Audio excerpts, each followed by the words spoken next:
Winning Punjab ਦੇਖ ਰਹੇ ਹੋ ਤੁਸੀਂ ਤੇ ਮੈਂ ਹਾਂ ਲਖਵਿੰਦਰ ਸਿੰਘ ਮਾਨ। ਇਸ ਵੇਲੇ ਦੀ ਵੱਡੀ ਖਬਰ ਸਾਬਕਾ ਸਿਹਤ ਮੰਤਰੀ ਵਿਜੇ ਸਿੰਗਲਾ ਦੇ ਨਾਲ ਜੁੜੀ ਹੋਈ ਸਾਹਮਣੇ ਆ ਰਹੀ ਹੈ। ਵਿਜੇ ਸਿੰਗਲਾ ਜਿਹੜੇ ਕਿ ਕੱਲ ਜਿਨ੍ਹਾਂ ਨੂੰ ਐਂਟੀ ਕਰਪਸ਼ਨ ਦੇ ਵੱਲੋਂ ਐਂਟੀ ਕਰਪਸ਼ਨ ਬਿਊਰੋ ਦੇ ਵੱਲੋਂ ਅਰੈਸਟ ਕੀਤਾ ਗਿਆ ਸੀ ਇੱਕ ਕਰਪਸ਼ਨ ਦੇ ਮਾਮਲੇ ਦੇ ਵਿੱਚ, ਜਿੱਥੇ ਕਿ 1% ਨੂੰ ਲੈ ਕੇ ਉਸ ਦੇ ਵੱਲੋਂ ਉਹਨਾਂ ਦੇ ਵੱਲੋਂ ਇੱਕ ਅਧਿਕਾਰੀ ਦੇ ਉੱਪਰ ਦਬਾਅ ਬਣਾਇਆ ਜਾ ਰਿਹਾ ਸੀ ਆਪਣੇ OSD ਦੇ ਥਰੂ ਕਿ ਕੰਮ ਦੇ ਮਾਮਲੇ ਦੇ ਵਿੱਚ ਕੰਸਟਰਕਸ਼ਨ ਦੇ ਜਿਹੜਾ ਮਾਮਲਾ ਸੀ ਉਸ ਦੇ ਸੰਬੰਧੀ 1% ਦੀ ਮੰਗ ਕਰ ਰਹੇ ਸੀ, ਕਮਿਸ਼ਨ ਮੰਗਿਆ ਜਾ ਰਿਹਾ ਸੀ OSD ਦੇ ਥਰੂ, ਜਿਸ ਦੇ ਤਹਿਤ ਇੱਕ ਵੱਡੀ ਕਾਰਵਾਈ ਭਗਵੰਤ ਮਾਨ ਜੀ ਵੱਲੋਂ ਕੀਤੀ ਗਈ। ਸੋ ਦੱਸ ਦਈਏ ਕਿ ਕੱਲ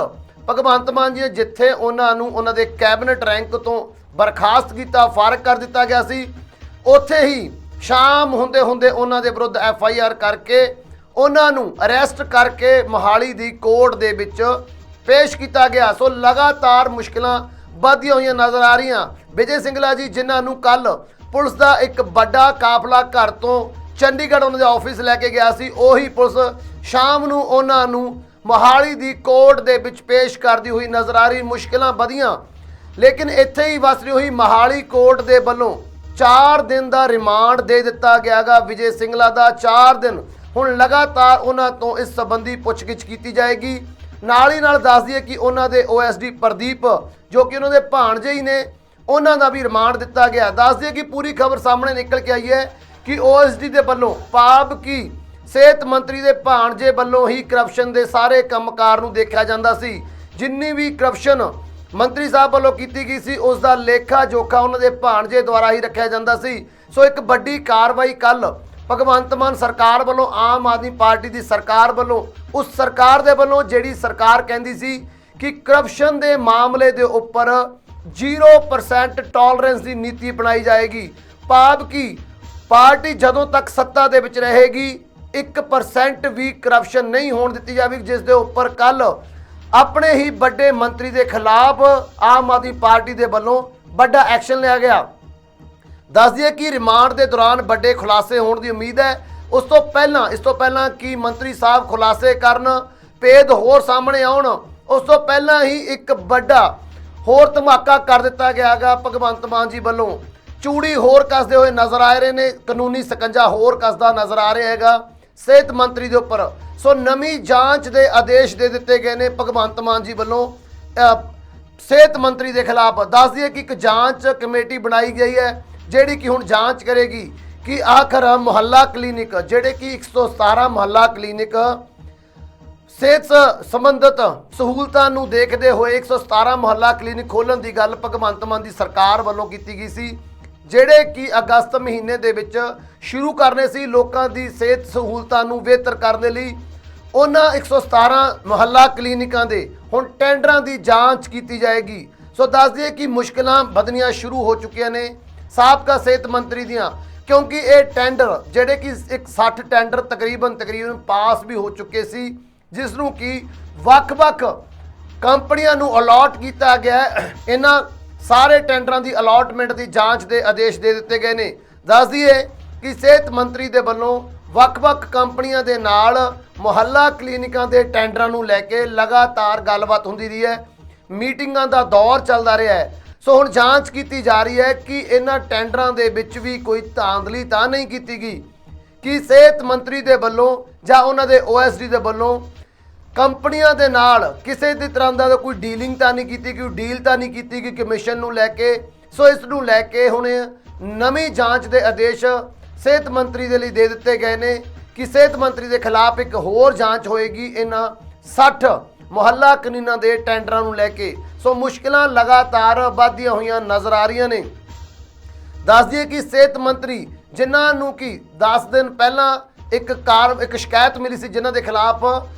ਮੁੱਖ ਮੰਤਰੀ ਸ਼੍ਰੀ ਭਗਵੰਤ ਮਾਨ ਜੀ ਨੂੰ SC ਰਜਿੰਦਰ ਸਿੰਘ ਦੇ ਵੱਲੋਂ, ਜਿਨ੍ਹਾਂ ਨੇ ਇਹ ਦੋਸ਼ ਲਗਾਇਆ ਸੀ ਕਿ ਇੱਕ ਕੰਸਟਰਕਸ਼ਨ ਦੇ ਮਾਮਲੇ ਦੇ ਵਿੱਚ ਉਹਨਾਂ ਦੇ ਉੱਪਰ ਲਗਾਤਾਰ ਦਬਾਅ ਬਣਾਇਆ ਜਾ ਰਿਹਾ ਹੈ ਵੀ ਤਕਰੀਬਨ ਜਿਹੜਾ 58 ਕਰੋੜ ਰੁਪਈਆ ਜਾਰੀ ਕੀਤਾ ਗਿਆ ਉਹਨਾਂ ਨੂੰ ਕੰਸਟਰਕਸ਼ਨ ਦੇ ਲਈ, ਉਸ ਦੇ ਵਿੱਚ 2% ਦਾ ਹਿੱਸਾ ਉਹਨਾਂ ਦੇ ਕਮਿਸ਼ਨ ਦੇ ਤੌਰ ਤੇ ਰੱਖਿਆ ਜਾਵੇ। ਸੋ ਦੱਸ ਦਈਏ ਕਿ ਲਗਾਤਾਰ ਉਹਨਾਂ ਨੂੰ ਫੋਨ ਕਾਲਸ ਕੀਤੀਆਂ ਜਾ ਰਹੀਆਂ ਸੀ OSD ਦੇ ਵੱਲੋਂ ਤੇ ਕਮਿਸ਼ਨ ਦੇਣ ਦੀ ਮੰਗ ਕੀਤੀ ਜਾ ਰਹੀ ਸੀ, ਨਹੀਂ ਤਾਂ ਨਤੀਜੇ ਭੁਗਤਣ ਦੀ ਗੱਲ ਵੀ ਕਹੀ ਗਈ ਸੀ। ਰਜਿੰਦਰ ਸਿੰਘ ਨੇ ਆਪਣੇ ਇੱਕ ਬਿਆਨ ਦੇ ਵਿੱਚ ਕਿਹਾ ਕਿ ਲਗਾਤਾਰ OSD ਉਹਨਾਂ ਦੇ ਉੱਪਰ ਪ੍ਰੈਸ਼ਰ ਬਣਾ ਰਹੇ ਸੀ, ਦਬਾਅ ਬਣਾ ਰਹੇ ਸੀ ਕਿ ਤੁਸੀਂ 2% ਦਾ ਕਮਿਸ਼ਨ ਜਿਹੜੇ ਕਿ 58 ਕਰੋੜ ਰੁਪਏ ਜਾਰੀ ਕੀਤੇ ਗਏ ਨੇ ਉਸ ਦੇ ਸੰਬੰਧ ਵਿੱਚ 2% ਕਮਿਸ਼ਨ ਭਾਵ ਕਿ 1 ਕਰੋੜ 16 ਲੱਖ ਰੁਪਏ ਦਿਓ ਤੇ ਅਗਲੇ ਜਿੰਨੇ ਵੀ ਕੰਸਟਰਕਸ਼ਨ ਦੇ ਕੰਮ ਹੋਣਗੇ ਉਹਨਾਂ ਦੇ ਵਿੱਚ ਤੁਹਾਨੂੰ 1% ਦਾ ਹਿੱਸਾ ਮੰਤਰੀ ਸਾਹਿਬ ਨੂੰ ਦੇਣਾ ਪਏਗਾ। ਦੱਸ ਦਈਏ ਕਿ ਇਸ ਸੰਬੰਧੀ ਲਗਾਤਾਰ ਉਹਨਾਂ ਨੂੰ ਫੋਨ ਕਾਲਸ ਆਉਂਦੇ ਸੀ ਤੇ 23 ਤਰੀਕ ਨੂੰ ਉਹਨਾਂ ਨੂੰ ਇੱਕ ਮੀਟਿੰਗ ਦੇ ਲਈ OSD ਦੇ ਵੱਲੋਂ ਮੰਤਰੀ ਸਾਹਿਬ ਦੇ ਨਾਲ ਇੱਕ ਮੀਟਿੰਗ ਦੇ ਲਈ ਸਕੱਤਰੇਤ ਆਉਣ ਦਾ ਸੱਦਾ ਦਿੱਤਾ ਗਿਆ ਸੀ, ਜਿੱਥੇ ਕਿ ਉਹਨਾਂ ਦੇ ਵੱਲੋਂ ਜਿੱਥੇ ਕਿ ਸਿਹਤ ਮੰਤਰੀ ਨੇ ਕਿਹਾ ਵੀ ਜੋ ਵੀ ਗੱਲ ਹੋਏਗੀ OSD ਦੇ ਨਾਲ ਹੋਏਗੀ ਕਿਉਂਕਿ ਮੈਂ ਕਿਸੇ ਹੋਰ ਮੀਟਿੰਗ ਲਈ ਜਾਣਾ, ਲੇਕਿਨ ਜੋ OSD ਸਾਹਿਬ ਕਹਿਣਗੇ ਉਹ ਮੰਨ ਲੈਣਾ ਕਿ ਮੈਂ ਕਹਿ ਰਿਹਾ ਹਾਂ, ਜਿਸ ਦੇ ਵਿੱਚ ਕਿ ਇਹ ਕਾਲ ਰਿਕਾਰਡ ਕੀਤੀ ਗਈ ਸੀ ਜਿਸ ਦੇ ਵਿੱਚ ਮੰਤਰੀ ਸਾਹਿਬ ਇਸ ਕਮਿਸ਼ਨ ਦੀ ਗੱਲ ਕਰਦੇ ਹੋਏ ਨਜ਼ਰ ਆਏ ਨੇ। ਸੋ ਇਹ ਕਾਲ ਰਿਕਾਰਡ ਹੀ ਮੁੱਖ ਮੰਤਰੀ ਸਾਹਿਬ ਕੋਲ ਪਹੁੰਚਾਈ ਗਈ ਸੀ ਕਿਉਂਕਿ ਲਗਾਤਾਰ ਧਮਕਾਇਆ ਜਾ ਰਿਹਾ ਸੀ ਐਸੀ ਨੂੰ ਕਮਿਸ਼ਨ ਦੇਣ ਦੇ ਲਈ। ਤੇ ਦੂਸਰੇ ਪਾਸੇ ਰਜਿੰਦਰ ਸਿੰਘ ਨੇ ਦੱਸਿਆ ਕਿ ਉਹਨਾਂ ਦਾ ਕਾਰਜਕਾਲ 3 ਨਵੰਬਰ ਨੂੰ ਖਤਮ ਹੋਣ ਵਾਲਾ ਹੈ ਤੇ ਉਹ ਕਿਸੇ ਵੀ ਝਮੇਲੇ ਵਿੱਚ ਨਹੀਂ ਪੈਣਾ ਚਾਹੁੰਦੇ ਸੀ। ਉਹ ਬਾਰ-ਬਾਰ ਇਹ ਕਹਿੰਦੇ ਹੋਏ ਨਜ਼ਰ ਆਏ ਸੀ ਮੁੱਖ ਮੰਤਰੀ ਦੇ ਦੁਆਰਾ ਲਗਾਏ ਗਏ ਕੈਬਨਿਟ ਮੰਤਰੀ ਨੂੰ, ਸਿਹਤ ਮੰਤਰੀ ਨੂੰ, ਕਿ ਉਹ ਕਿਸੇ ਝਮੇਲੇ ਵਿੱਚ ਨਹੀਂ ਪੈਣਾ ਚਾਹੁੰਦੇ। ਹਾਂ, ਜੇਕਰ ਉਹ ਚਾਹੁੰਦੇ ਨੇ ਤਾਂ ਮੇਰੀ ਬਦਲੀ ਕਰ ਦਿੱਤੀ ਜਾਵੇ, ਮੇਰੀ ਜਗ੍ਹਾ ਤੇ ਕਿਸੇ ਉਸ ਹੋਰ ਅਧਿਕਾਰੀ ਨੂੰ ਤਾਇਨਾਤ ਕੀਤਾ ਜਾਵੇ ਜਿਹੜੀਆਂ ਤੁਹਾਡੀਆਂ ਮੰਗਾਂ ਮੰਨੇਗਾ, ਲੇਕਿਨ ਮੈਂ ਕਰਪਸ਼ਨ ਦੇ ਮਾਮਲੇ ਦੇ ਵਿੱਚ ਕਿਸੇ ਤਰ੍ਹਾਂ ਵੀ ਕਮਿਸ਼ਨ ਨਹੀਂ ਦੇ ਸਕਦਾ। ਲਗਾਤਾਰ ਦਬਾਅ ਬਣਨ ਤੋਂ ਬਾਅਦ ਇਸ ਮੀਟਿੰਗ ਦਾ ਇੱਕ ਜੋ ਆਡੀਓ ਕਲਿੱਪ ਹੈ ਜੋ ਹੁਣ ਮੁੱਖ ਮੰਤਰੀ ਸਾਹਿਬ ਕੋਲ ਪਹੁੰਚ ਚੁੱਕਿਆ ਹੈਗਾ ਸ਼ਿਕਾਇਤ ਦੇ ਰੂਪ ਦੇ ਵਿੱਚ, ਜਿਸ ਦੇ ਮੱਦੇਨਜ਼ਰ ਹੁਣ ਪੂਰੀ ਦੀ ਪੂਰੀ ਕਾਰਵਾਈ ਕੀਤੀ ਗਈ ਹੈ। ਸੋ ਇਸ ਤੋਂ ਪਹਿਲਾਂ ਭਗਵੰਤ ਮਾਨ ਜੀ ਨੇ ਕੱਲ ਇੱਕ ਬਿਆਨ ਦਿੱਤਾ ਸੀਗਾ ਕਿ ਇਸ ਸੰਬੰਧੀ ਪਹਿਲਾਂ ਪੂਰੀ ਇਨਕੁਆਇਰੀ ਕਰਾਈ ਗਈ ਹੈ। ਇਸ ਆਡੀਓ ਕਲਿੱਪ ਦੇ ਸੰਬੰਧੀ ਜੋ ਸ਼ਿਕਾਇਤ ਕਰਪਸ਼ਨ ਦੇ ਮਾਮਲੇ ਨੂੰ 1% ਦੇ ਮਾਮਲੇ ਨੂੰ ਲੈ ਕੇ ਕਮਿਸ਼ਨ ਦੇ ਸੰਬੰਧੀ ਆਈ ਸੀ, ਪਹਿਲਾਂ ਉਸ ਦੀ ਆਪਣੇ ਪੱਧਰ ਤੇ ਜਾਂਚ ਕਰਾਈ ਗਈ। ਉਸ ਤੋਂ ਬਾਅਦ ਸਿਹਤ ਮੰਤਰੀ ਦੇ ਨਾਲ ਵੀ ਇਸ ਸੰਬੰਧੀ ਗੱਲਬਾਤ ਹੋਈ, ਜਿਸ ਦੇ ਵਿੱਚ ਸਿਹਤ ਮੰਤਰੀ ਵੀ ਰਜ਼ਾਮੰਦ ਹੁੰਦੇ ਨਜ਼ਰ ਆਏ ਕਿ ਇਹ ਉਹਨਾਂ ਦੇ ਵੱਲੋਂ ਹੀ ਜੋ ਕਾਲ ਹੈ, ਜੋ ਆਡੀਓ ਹੈ, ਇਹ ਉਹਨਾਂ ਦੀ ਹੈ। ਤੇ ਦੂਸਰਾ ਉਹਨਾਂ ਨੇ ਕਿਹਾ ਵੀ ਉਹ ਇਸ ਮਾਮਲੇ ਦੇ ਵਿੱਚ ਲਿਪਤ ਜ਼ਰੂਰ ਨੇ। ਸੋ ਰਜ਼ਾਮੰਦੀ ਦਿੰਦੇ ਹੋਏ ਨਜ਼ਰ ਆਏ ਸੀ, ਆਪਣੀ ਗਲਤੀ ਨੂੰ ਮੰਨਦੇ ਹੋਏ ਨਜ਼ਰ ਆਏ ਸੀ, ਜਿਸ ਤੋਂ ਬਾਅਦ ਜਿੱਥੇ ਸਿਹਤ ਮੰਤਰੀ ਨੂੰ ਪਹਿਲਾਂ ਬਰਖਾਸਤ ਕੀਤਾ ਗਿਆ ਕੈਬਨਿਟ ਦੇ ਵਿੱਚੋਂ ਉਹਨਾਂ ਦੇ ਅਹੁਦੇ ਤੋਂ ਉੱਪਰੋਂ, ਉਸ ਤੋਂ ਬਾਅਦ ਸਖਤ ਕਾਰਵਾਈ ਦੇ ਆਦੇਸ਼ ਦਿੰਦੇ ਹੋਏ FIR ਦਰਜ ਕਰਨ ਦੇ ਹੁਕਮ ਤੇ ਸ਼ਾਮ ਨੂੰ ਸਿਹਤ ਮੰਤਰੀ ਨੂੰ ਅਰੈਸਟ ਕਰਕੇ ਮੋਹਾਲੀ ਦੀ ਅਦਾਲਤ ਦੇ ਵਿੱਚ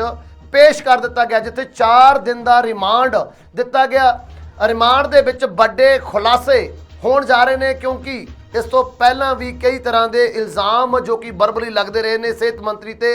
CMO ਦੀਆਂ ਨਿਯੁਕਤੀਆਂ ਨੂੰ ਲੈ ਕੇ, SMO ਦੀਆਂ ਨਿਯੁਕਤੀਆਂ ਨੂੰ ਲੈ ਕੇ, ਕਿ ਉਹ ਲਗਾਤਾਰ ਬਦਲੀਆਂ ਦੇ ਬਦਲੇ ਜਾਂ ਨਿਯੁਕਤੀਆਂ ਦੇ ਬਦਲੇ ਵਿੱਚ ਪੈਸੇ ਦੀ ਮੰਗ ਕਰਦੇ ਰਹੇ ਨੇ। ਸੋ ਇਹਨਾਂ ਗੱਲਾਂ ਦੀ ਵੀ ਜਾਂਚ ਹੋਏਗੀ ਤੇ ਨਾਲ ਹੀ ਨਾਲ ਇੱਕ ਨਵੀਂ ਜਾਂਚ ਦੇ ਆਦੇਸ਼ ਹੁਣ ਟੈਂਡਰ ਜੋ ਕਿ ਮੁਹੱਲਾ ਕਲੀਨਿਕ ਨੇ ਉਹਨਾਂ ਸੰਬੰਧੀ ਜੋ ਟੈਂਡਰ ਹੋਏ ਨੇ 60 ਟੈਂਡਰ ਦੇ ਕਰੀਬ ਹੋਏ ਨੇ, ਉਹਨਾਂ ਦੀ ਜਾਂਚ ਕੀਤੀ ਜਾ ਰਹੀ ਹੈ ਕਿਉਂਕਿ ਇਹ ਟੈਂਡਰ ਵੀ ਸਿਹਤ ਮੰਤਰੀ ਦੇ ਵੱਲੋਂ ਵੱਖ-ਵੱਖ ਕੰਪਨੀਆਂ ਨੂੰ ਦਿੱਤੇ ਗਏ ਨੇ ਕਿ ਇਹਨਾਂ ਟੈਂਡਰਾਂ ਦੇ ਵਿੱਚ ਕਿਸੇ ਤਰ੍ਹਾਂ ਦੀ ਕੋਈ ਧਾਂਦਲੀ ਤਾਂ ਨਹੀਂ ਕੀਤੀ ਗਈ, ਕਿ ਇਹਨਾਂ ਟੈਂਡਰਾਂ ਦੇ ਵਿੱਚ ਕਿਸੇ ਤਰ੍ਹਾਂ ਦਾ ਕੋਈ ਕਮਿਸ਼ਨ ਤਾਂ ਨਹੀਂ ਰੱਖਿਆ। ਇਸ ਨੂੰ ਲੈ ਕੇ ਹੁਣ ਪੂਰੀ ਜਾਂਚ ਦੇ ਆਦੇਸ਼ CM ਦੇ ਵੱਲੋਂ ਭਾਵ ਕਿ ਪੰਜਾਬ ਸਰਕਾਰ ਵੱਲੋਂ ਦੇ ਦਿੱਤੇ ਗਏ ਨੇ ਕਿ ਇਹਨਾਂ ਆਦੇਸ਼ਾਂ ਤੋਂ ਬਾਅਦ ਹੁਣ ਜੋ ਜਾਂਚ ਹੋਏਗੀ ਉਸ ਤੋਂ ਬਾਅਦ ਕੀ ਨਿਕਲ ਕੇ ਆਏਗਾ, ਕੀ ਮੁਸ਼ਕਿਲਾਂ ਵਧਣਗੀਆਂ, ਕਿਉਂਕਿ ਵੱਡੇ ਖੁਲਾਸੇ ਹੋਣ ਦੀ ਉਮੀਦ ਹੈ। ਜਿੱਥੇ ਰਿਮਾਂਡ ਦੇ ਦੌਰਾਨ ਉੱਥੇ ਇਸ ਜਾਂਚ ਦੇ ਵਿੱਚ ਵੀ ਵੱਡੇ ਖੁਲਾਸੇ ਹੋ ਸਕਦੇ ਨੇ। ਨਾਲ ਹੀ ਨਾਲ ਦੱਸ ਦਈਏ ਕਿ ਜਿਹੜੀ ਵੀ ਜਾਂਚ ਹੋਏਗੀ ਸੋ ਜਿਸ ਤਰ੍ਹਾਂ ਦੇ ਨਾਲ ਉਹਨਾਂ ਨੇ ਕਿਹਾ ਵੀ ਇਸ ਦੌਰਾਨ ਉਹਨਾਂ ਦੀ ਭਾਵ ਕਿ ਸਿਹਤ ਮੰਤਰੀ ਦੀ ਕਾਲ ਡਿਟੇਲ ਵੀ ਖੰਗਾਲੀ ਜਾਏਗੀ ਤੇ ਉਸ ਨੂੰ ਅੱਗੇ ਫੋਰੈਂਸਿਕ ਲੈਬ ਦੇ ਵਿੱਚ ਵੀ ਭੇਜਿਆ ਜਾਏਗਾ। ਪ੍ਰੂਫ ਇਕੱਠੇ ਕਰਦੀ ਹੋਈ ਨਜ਼ਰ ਆ ਰਹੀ ਹੈ ਪੰਜਾਬ ਸਰਕਾਰ ਤਾਂ ਜੋ ਕਿਸੇ ਤਰ੍ਹਾਂ ਦੀ ਵੀ ਢਿੱਲ ਇਸ ਮਾਮਲੇ ਦੇ ਵਿੱਚ ਕਰਪਸ਼ਨ ਦੇ ਮਾਮਲੇ ਦੇ ਵਿੱਚ ਨਾ ਮਿਲੇ ਸਿਹਤ ਮੰਤਰੀ ਨੂੰ। ਸੋ ਸਿਹਤ ਮੰਤਰੀ ਦੀਆਂ ਮੁਸ਼ਕਿਲਾਂ ਲਗਾਤਾਰ ਵੱਧਦੀਆਂ ਹੋਈਆਂ ਨਜ਼ਰ ਆ ਰਹੀਆਂ ਨੇ। ਸੋ ਆਉਣ ਵਾਲੇ ਸਮੇਂ ਦੇ ਵਿੱਚ ਜਦੋਂ ਇਹ ਜਾਂਚ ਹੋਏਗੀ ਕਿ ਉਸ ਤੋਂ ਬਾਅਦ ਜਾਂਚ ਦੇ ਵਿੱਚੋਂ